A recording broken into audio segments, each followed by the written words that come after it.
आज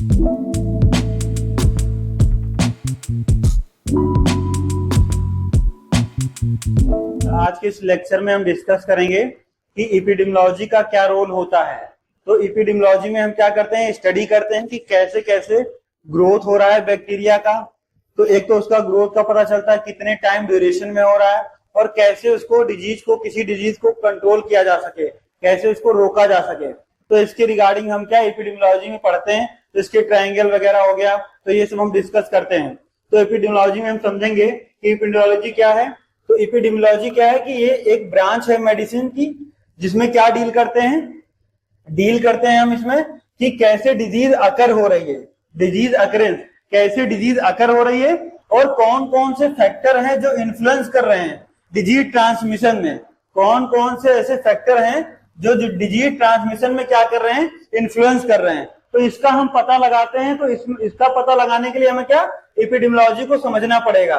तो इसके माध्यम से हम पता लगा लेते हैं कि कौन सी डिजीज कैसे स्प्रेड हो रही है, कौन कौन से फैक्टर हैं जो उसको स्टिमुलेट कर रहे हैं, और किसके वजह से ट्रांसमिशन हो रहा है, डिजीज का ट्रांसमिशन हो रहा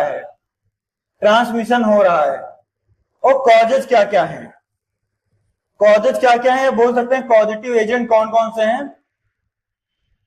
तो इनके बारे में हम स्टडी कर सकते हैं या करते हैं इसमें एपिडेमियोलॉजी में। नेक्स्ट स्लाइड में हम डिस्कस करेंगे कि स्टेज ऑफ इन्फेक्शन की कौन कौन सी स्टेज होती हैं। तो इसमें जैसे कि हमने क्लासिफाई कर रखा है, पहला जो होता है इंक्यूबेशन पीरियड। इंक्यूबेशन पीरियड का मतलब होता है कि डिजीज जब से तुम्हारे अंदर स्प्रेड हो रही है और वो पहला सिम्टम शो करे, तो क्या है, इंक्यूबेशन पीरियड है।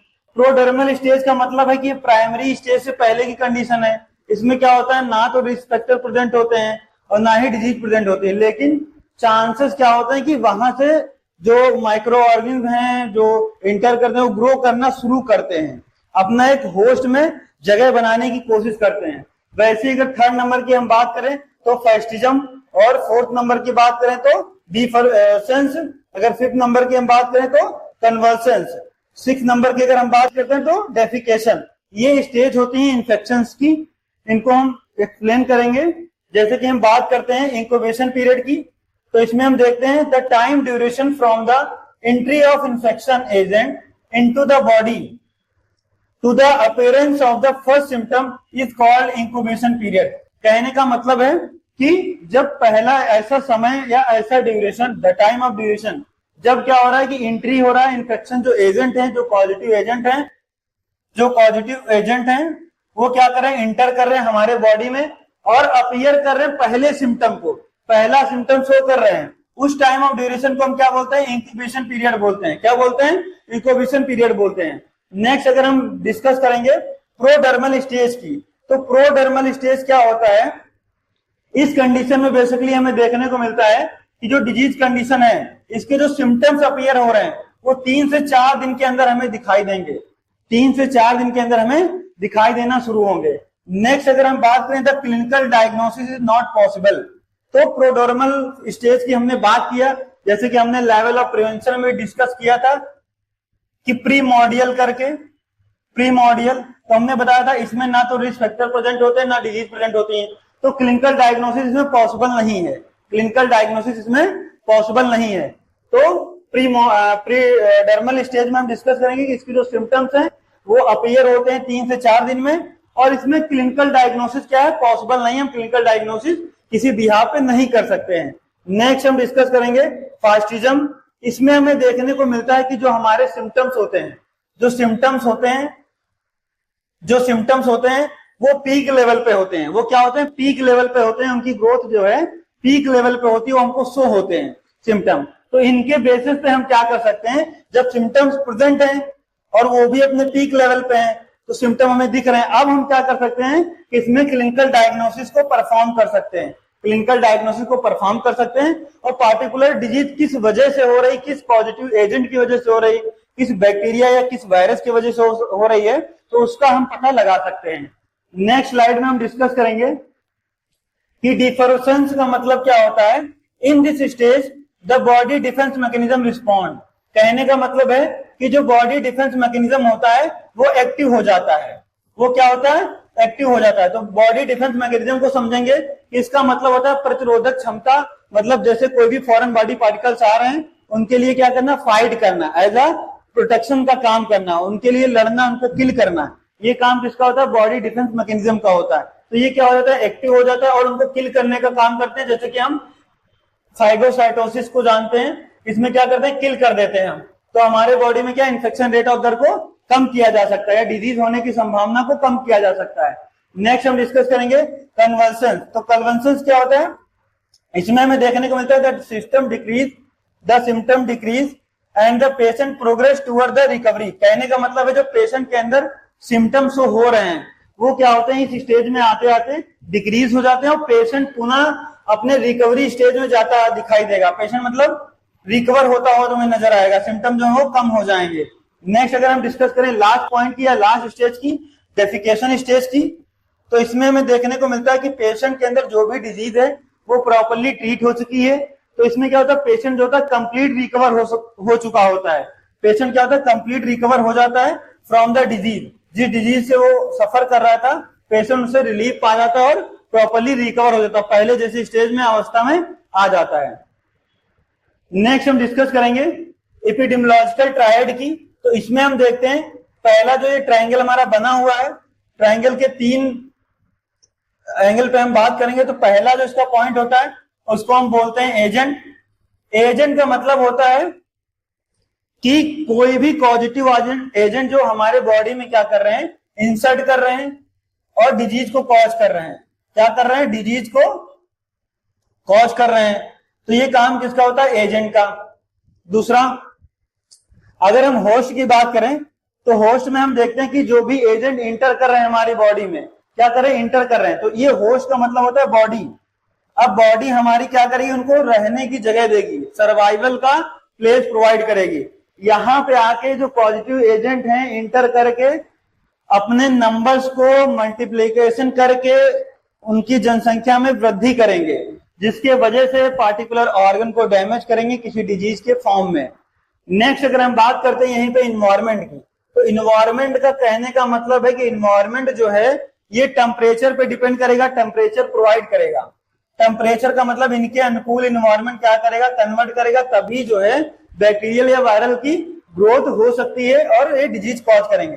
जैसे इन्वायरमेंट की एक और हम बात करें तो जैसे एयरबॉर्न डिजीज हो गई, वाटर बॉर्न डिजीज हो गई, ये सब मेजर फैक्टर हैं जिनके थ्रू आसानी से चीजें इनडायरेक्ट फॉर्म में या डायरेक्ट फॉर्म में हमारे शरीर में प्रवेश कर जाते हैं और डिजीज को कॉज करते हैं। नेक्स्ट हम डिस्कस करेंगे कि advance model of epidemiological triad. Epidemiological triad advance model क्या है, तो इसमें कुछ चेंजेस किए गए। जैसे कि हम बात करेंगे जो पॉजिटिव एजेंट हैं वो फिजिकल, केमिकल, बायोलॉजिकल तीनों रूप में हमें देखने को मिलेंगे, तो हम उनको as a positive agent count करेंगे। नेक्स्ट अगर हम डिस्कस करें होस्ट की, तो होस्ट की जब बात करते हैं, अभी तक हमने कहा कि जो हमारी बॉडी है वो होस्ट की तरह काम कर रही है। फिर इसमें कुछ चेंजेस किए गए, जैसे फैक्टर, कौन कौन से फैक्टर हैं। दूसरा एज और जेंडर। तो एज और जेंडर की अगर हम बात करें तो एक तो फैक्टर इफेक्ट करेगा। नेक्स्ट अगर एज और जेंडर की बात करें तो एज पे भी डिपेंड करेगा कि डिजीज कितनी तेजी से स्प्रेड कर रही है। डिजीज जो है कितनी तेजी से स्प्रेड कर रही है, ये एज फैक्टर पे डिपेंड करेगा। दूसरा अगर हम बात करें जेंडर पे भी डिपेंड कर सकता है कि डिजीज या कितनी तेजी से ग्रो कर रही है। नेक्स्ट जैसे हम बात करते हैं ओबेसिटी या इम्यूनिटी, अगर ये कंडीशन हुई है तब भी क्या होगा कि रेट ऑफ दर, इन्फेक्शन का जो रेट ऑफ दर है वो बढ़ सकता है।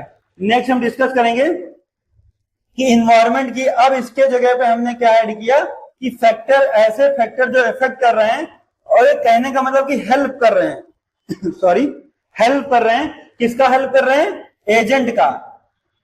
किसका हेल्प कर रहे हैं, एजेंट का। तो एजेंट का मतलब है कि यहाँ पे जो फैक्टर जैसे वाटर हो गया, फूड हो गया, एयर हो गया, अगर इनमें कंटामिनेशन देखने को मिलेगा तो कहीं ना कहीं ये हेल्प कर रहे हैं एजेंट को और तेजी से स्प्रेड होने के लिए। तो ये कुछ एडवांस टेक्नोलॉजी या मॉडल है जिसमें कुछ चेंजेस करके ट्रायड को चेंज किया गया। नेक्स्ट हम डिस्कस करेंगे एपिडेमियोलॉजी ट्रायंगल के बारे में। तो ट्रायंगल के बारे में हम डिस्कस करेंगे, तो पहले हम डिस्कस कर लेंगे टोटल कंपोनेंट कितने होते हैं। टोटल कंपोनेंट कितने होते हैं, टोटल कंपोनेंट कितने, तो टोटल 4 कंपोनेंट होते हैं एपिडेमियोलॉजी ट्रायंगल में, टोटल 4 कंपोनेंट होते हैं। कंपोनेंट का मतलब ये होता है कि जिस बेसिक चीज से मिलकर कोई भी चीज बनती है उसको हम क्या बोलते हैं, कंपोनेंट बोलते हैं। जैसे इस ट्रायंगल को बनाने के लिए या फुलफिल करने के लिए या प्रॉपर असेसमेंट करने के लिए 4 चीजों का होना जरूरी है। पहला एजेंट, दूसरा इन्वायरमेंट, तीसरा होस्ट, चौथा टाइम। तो ये क्या हो गए कंपोनेंट, ये होस्ट, इन्वायरमेंट, टाइम, एजेंट, ये क्या है कंपोनेंट्स हैं। बाकी इनके बारे में डिटेल में हम डिस्कस कर चुके हैं कि एजेंट क्या होता है, होस्ट क्या होता है, टाइम क्या होता है, इन्वायरमेंट क्या होता है। नेक्स्ट अगर इसमें नोट डाउन करके हम पॉइंट ऐड करेंगे तो हम देखेंगे कि एग्जाम में क्वेश्चन में पूछ लेता है कि ऐसा कौन सा बेस्ट मेथड है जिसके इंटरेक्शन से जो चेन है इन्फेक्शन की, जो कि स्प्रेड करने की जो चेन है, उसको कैसे रोका जा सकता है, कैसे ब्रेक किया जा सकता है। तो हमें बताना है कि हैंड वॉशिंग अगर हम प्रमोट कर रहे हैं किसी पेशेंट को या पीपल को हैंड वॉशिंग के लिए, तो लगभग 60% हम क्या करते हैं, डिजीज को, इन्फेक्शन को क्या कर सकते हैं, कंट्रोल कर सकते हैं पहले ही। तो जो positive agent micro organism bacteria हमारे शरीर में एंटर कर रहे हैं, उनकी जो चेन है वो क्या हो जाएगी, ब्रेक हो जाएगी और वो एंटर नहीं कर पाएंगे और इन्फेक्शन को कॉज नहीं कर पाएंगे। तो बेस्ट मेथड माना गया है किसको, हैंड वॉशिंग को, ये याद रखना है। नेक्स्ट हम डिस्कस करते हैं मोड ऑफ ट्रांसमिशन की। तो मोड ऑफ इन्फेक्शन के मोड ऑफ ट्रांसमिशन क्या है, तो इसमें हम देखेंगे कि ट्रांसमिशन का मतलब होता है कि एक व्यक्ति से दूसरे व्यक्ति में स्प्रेड होना डिजीज का।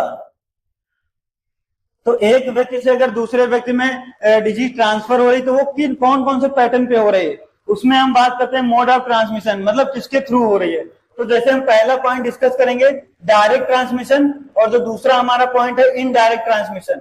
तो डायरेक्ट ट्रांसमिशन क्या होता है, इसमें हम देखते हैं जो इन्फेक्शन स्प्रेड हो रहा है उसमें क्या होता है, डायरेक्ट जो है टच में रहता है। स्किन के कांटेक्ट में हो गया, पेशेंट के कांटेक्ट में हो गया, तो उसके सलाइवा हो गया जैसे, तो उसके कफिंग से, तो क्या होगा, पेशेंट के डायरेक्ट टच में है। अब वो सलाइवा के माध्यम से क्या हो रहा है, माइक्रो ऑर्गेनिज्म, बैक्टीरिया, वायरस, ये क्या करते हैं, दूसरे पर्सन के अंदर क्या है, स्प्रेड हो जा रहे हैं। मान लो क्लोथ पे तुमने जो है कफिंग किया, स्नीजिंग किया, अब उसके माध्यम से क्या हुआ, एक ही हैंकी यूज कर लिए, तब क्या हो गया, वो स्प्रेड हो गया। तो ये सब कौन से मेथड है, डायरेक्ट ट्रांसमिशन में काउंट किए जाएंगे। इनडायरेक्ट ट्रांसमिशन में क्या होगा कि इसमें कोई भी कांटेक्ट नहीं रहेगा और तब भी जो इन्फेक्शन है वो ट्रांसमिशन हो रहा है। जैसे एयर बॉर्न डिजीज हो गए, एयर के कारण हो गया, वाटर के कारण हो गया, फूड के कारण हो गया, तो ये सब क्या होंगे, इन्वायरमेंटल रोल प्ले करेगा। तो उसमें क्या होगा, डायरेक्ट टच नहीं होगा। डायरेक्ट कांटेक्ट कहने का मतलब ये साफ साफ कि डायरेक्ट कांटेक्ट में नहीं होंगे, जो इन्फेक्शन स्प्रेड होने का रेट ऑफ द है वो डायरेक्ट कांटेक्ट में नहीं होगा। तो इसको हम डिस्कस करते हैं। डायरेक्ट ट्रांसमिशन की अगर हम बात करें तो इसमें हम बात करते हैं कि डायरेक्ट कांटेक्ट में आने से इन्फेक्शन अगर स्प्रेड हो रहा है तब भी हम इसको डायरेक्ट ट्रांसमिशन में काउंट करेंगे। तो पहला जो इसका मेजर पॉइंट हमें देखने को मिला, ड्रॉपलेट इन्फेक्शन। ड्रॉपलेट इन्फेक्शन होगा तो क्या, इसको डायरेक्ट ट्रांसमिशन में काउंट करेंगे। नेक्स्ट अगर हम बात करें, पर्सन अगर कफ कर रहा है, स्नीज कर रहा है, लाउडली से बात कर रहा है, टॉक कर रहा है, तो सलाइवा के थ्रू पेशेंट में क्या कर सकते हैं, माइक्रोऑर्गेनिज्म, बैक्टीरिया या इन्फेक्शन को स्प्रेड कर सकते हैं। तो इसके वजह से हमें देखने को मिलता है कि लाखों माइक्रो ऑर्गेनिज्म क्या होते हैं, एक्सपेल आउट हो जाते हैं और वो कॉज करते हैं डिजीज को, किसके थ्रू, ट्रांसमिशन के थ्रू। तो ऐसे ट्रांसमिशन को हम किसमें काउंट करते हैं, डायरेक्ट ट्रांसमिशन में काउंट करते हैं। तो दूसरा अगर हम बात करें, प्लेसेंटल की वजह से भी क्या हो सकता है कि इसके संपर्क में आने से भी ट्रांसमिशन हमें देखने को मिलेगा इन्फेक्शन का।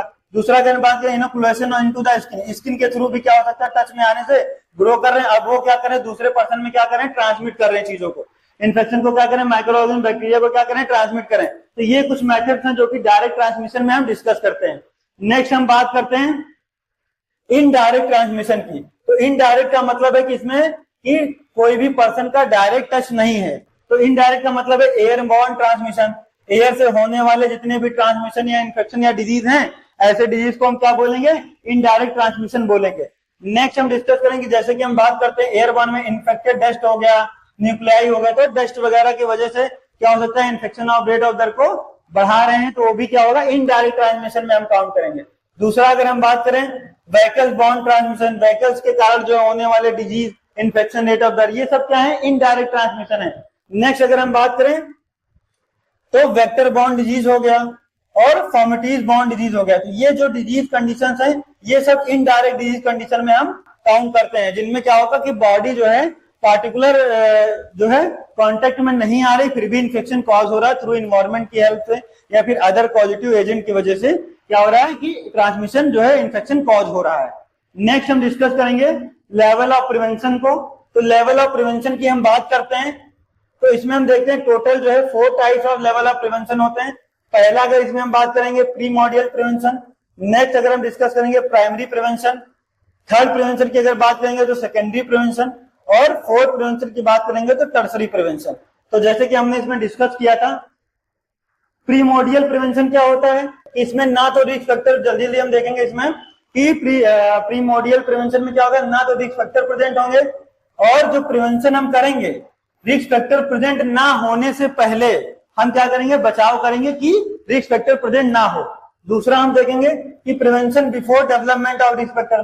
मान लो कि रिस्क फैक्टर क्या है, डेवलपमेंट होने की कोशिश है, उनकी वृद्धि हो रही, वो अंदर होस्ट के अंदर क्या करके एंट्री कर चुके हैं, अब वो क्या करें, उनको कैसे प्रिवेंट किया जाए। नेक्स्ट अगर हम बात करते हैं प्री पैथोजेनिक इंटरवेंशन की बात करते हैं, पैथोजेंस के एंटर होने से पहले या डिजीज कॉज करने से पहले उनका ट्रीटमेंट के लिए हम क्या करें, प्लान करें। पॉपुलेशन बेस्ड स्क्रीनिंग करते हैं, ओबिसिटी हो गया, कैंसर हो गया, ये सब क्या है, स्क्रीनिंग है। तो पहले हम स्क्रीनिंग कर लेंगे कि अगर मोटापा होगा तो हमें आगे क्या कॉम्प्लिकेशन हो सकती है, अगर कैंसर हो रहा, अभी हम टैबेको खा रहे हैं तो आगे जाके कैंसर हो सकता है, तो टैबेको ना खाएं, उसके लिए हेल्थ एजुकेशन वगैरह प्रोवाइड करेंगे। इसमें जो हेल्थ एजुकेशन हम प्रोवाइड करते हैं तब करते हैं जब रिस्क फैक्टर प्रेजेंट नहीं होता है, ना तो डिजीज प्रेजेंट होती है ना तो रिस्क फैक्टर प्रेजेंट होता है।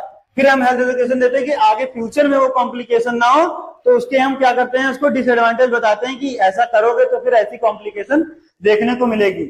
नेक्स्ट स्लाइड में हम डिस्कस करेंगे इंटरवेंशन ऑफ प्रीमोडियल प्रिवेंशन। तो इसमें हम क्या करते हैं, हेल्थ एजुकेशन प्रोवाइड करेंगे लार्ज ग्रुप को और हेल्थ एजुकेशन प्रोवाइड करेंगे इंडिविजुअल, मतलब पार्टिकुलर व्यक्ति को भी हम एजुकेशन प्रोवाइड कर सकते हैं और पार्टिकुलर लार्ज ग्रुप को भी हम क्या कर सकते हैं, एजुकेट कर सकते हैं रिगार्डिंग हेल्थ। नेक्स्ट हम डिस्कस करते हैं प्राइमरी प्रिवेंशन की। तो प्राइमरी प्रिवेंशन क्या है, सेकेंड टाइप्स ऑफ प्रिवेंशन है। इसमें क्या होता है कि रिस्क फैक्टर प्रेजेंट हो जाता है बट डिजीज प्रेजेंट नहीं होती है। पहले वाले हम दोनों प्रेजेंट नहीं थे, लेकिन इस वाले कंडीशन में क्या है, रिस्क फैक्टर तो प्रेजेंट है बट डिजीज प्रेजेंट नहीं है। नेक्स्ट अगर हम बात करें action taken prior to the onset of disease, मतलब रिस्क फैक्टर आ चुका है, हमें पता चल चुका है कि रिस्क फैक्टर हमारे बॉडी के अंदर इंसर्ट कर चुका है, अब वो कहीं ना कहीं डिजीज कॉज करेगा। तो डिजीज ना कॉज कर पाए उसके पहले ही हमें क्या करना है, ट्रीटमेंट या प्रिवेंशन हमें स्टार्ट कर देना है, जिसके वजह से डिजीज कॉज ना हो। नेक्स्ट स्लाइड में हम डिस्कस करेंगे इंटरवेंशन ऑफ प्राइमरी प्रिवेंशन। तो प्राइमरी प्रिवेंशन का इंटरवेंशन की अगर बात करें तो उसको दो तरीके से हम देखते हैं, एक तो हेल्थ प्रमोशन की बात करते हैं, दूसरा स्पेसिफिक प्रोटेक्शन की हम बात करते हैं।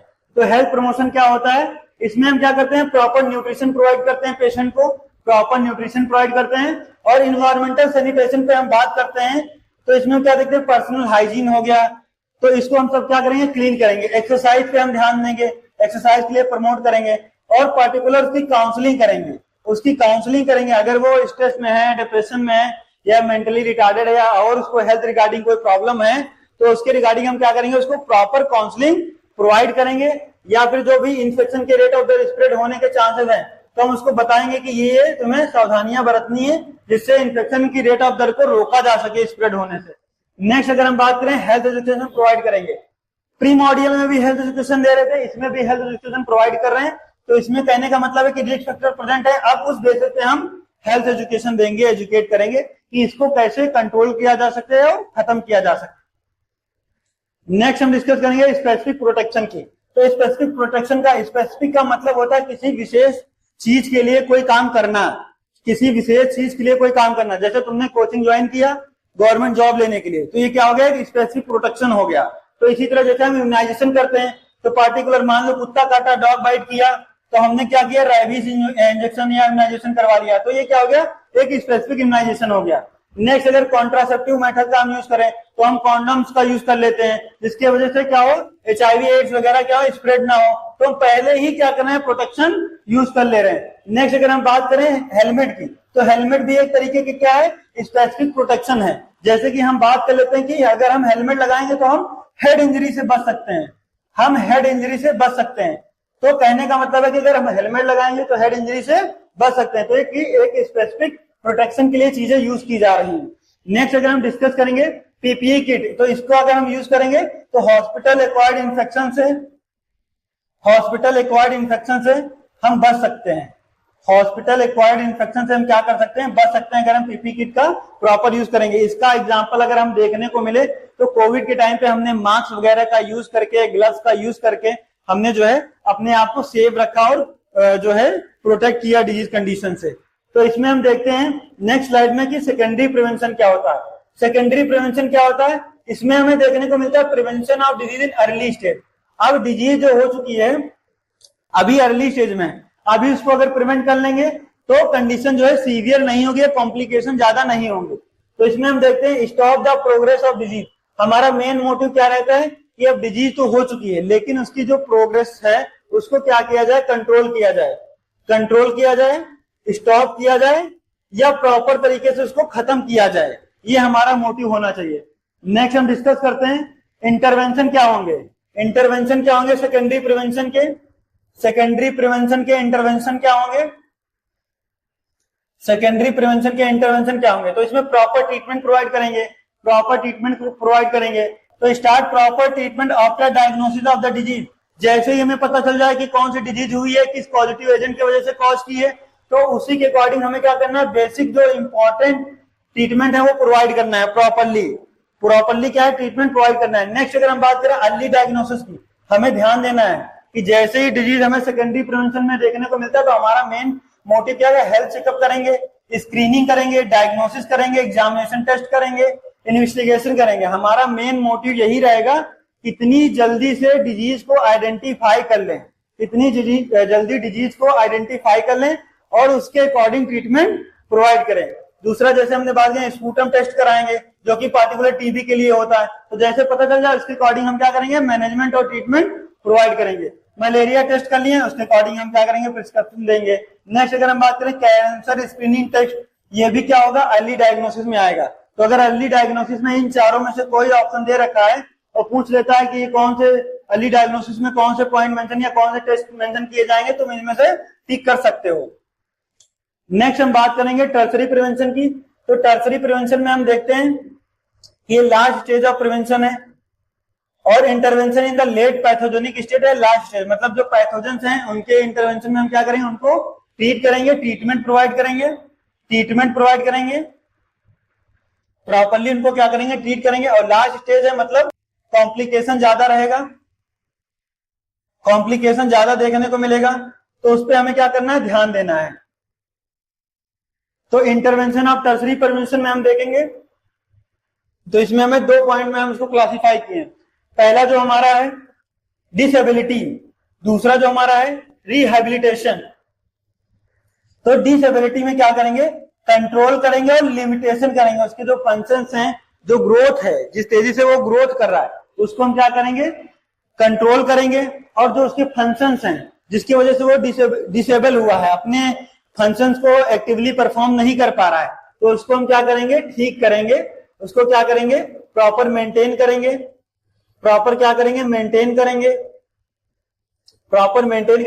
और रिहेबिलिटेशन का मतलब होता है, जैसे तुमने देखा होगा बहुत जगह नाम सुना होगा कि रिहेबिलिटेशन सेंटर, मतलब पेशेंट को पुनर्वस्था में लाना और रिकवर करना, पेशेंट को पुनर्वस्था में लाना, रिकवर करना, उसके न्यूट्रिशन पे ध्यान देना, और प्रॉपर ट्रीटमेंट क्या करना, प्रोवाइड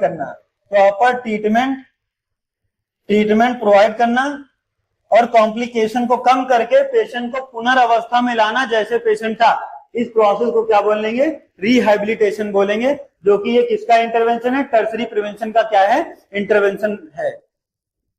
थैंक यू क्लास।